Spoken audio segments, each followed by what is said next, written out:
কলমি শাক দিয়ে ভাজি তো অনেক খাওয়া হলো। আজকে রান্না করব কলমি শাক চিংড়ি মাছ দিয়ে। খেতে ভীষণ সুস্বাদু হয়। আসসালামু আলাইকুম, হাই এভরিওয়ান, কেমন আছেন সকালে? আল্লাহর অশেষ রহমতে আমি বেশ ভালো আছি, আলহামদুলিল্লাহ।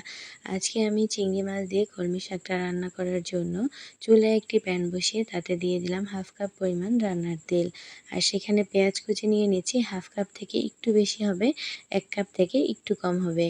এই পেঁয়াজ কুচিটা দেওয়ার পরে এই পেঁয়াজ কুচিটা এখন আমি উল্টে পাল্টে নেড়ে চেড়ে খুব ভালোভাবে ভেজে নেব তেলের সাথে।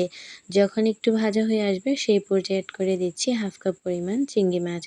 আমি একটু ছোট সাইজের চিংড়ি মাছ দিচ্ছি, আপনারা চাইলে বড় সাইজেরটা দিতে পারেন বা এর চেয়ে ছোটটাও ব্যবহার করতে পারেন। এতে কিন্তু স্বাদের কোনো পরিবর্তন আসবে না।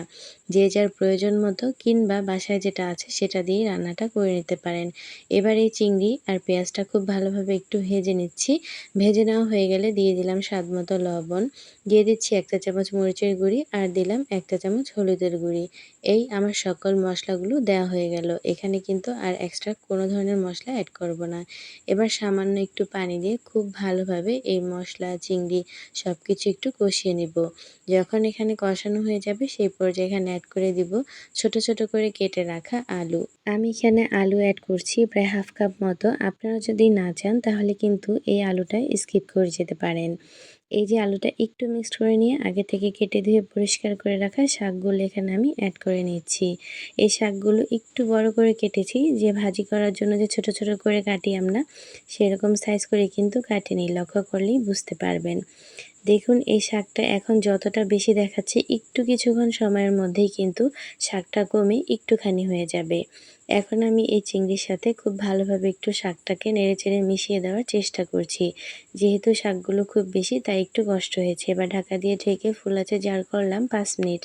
5 মিনিট পরে দেখুন শাকের এই পরিস্থিতি, একদম কমে অল্প হয়ে গেছে। যারা সবসময় শাক রান্না করেন তারা অবশ্যই বুঝতে পারবেন এই পরিস্থিতিটা। এই যে দেখুন প্রায় অনেকটাই হয়ে এসেছে, তবে আরও একটু হবে। আমি এই পর্যায়ে অ্যাড করে দিচ্ছি 2টি আস্ত কাঁচামরিচ। তবে ঝাল খেতে চাইলে এই কাঁচামরিচগুলোকে একটু চিড়ে দিতে পারেন। ঢাকা দিয়ে ঢেকে 5 মিনিট রান্না করে নিব। 5 মিনিট পরে ঢাকাটা উঠিয়ে নিচ্ছি।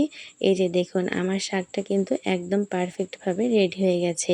এই পর্যায়ে আমি আর ঢাকনা দিয়ে ঢাকবো না। চুলা আঁচে জাল করে নিয়ে ঝোলটা একটু কমিয়ে নিচ্ছি। এই যে দেখুন ঝোলটা যখন মাখা মাখা হয়ে আসবে, চুলা আঁচটা বন্ধ করে দিয়ে একটু ঢাকা দিয়ে ঢেকে অপেক্ষা করব 7 থেকে 10 মিনিট।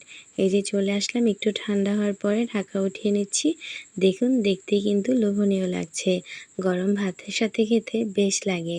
একবার ট্রাই করে অবশ্যই কমেন্টস বক্সে জানাতে পারেন কেমন হলো না হলো। আজকের মতো আমি বিদায় নিচ্ছি। সকলে ভালো থাকবেন। ভিডিওটি ভালো লাগলে শেয়ার করে দিবেন। আল্লাহ হাফেজ।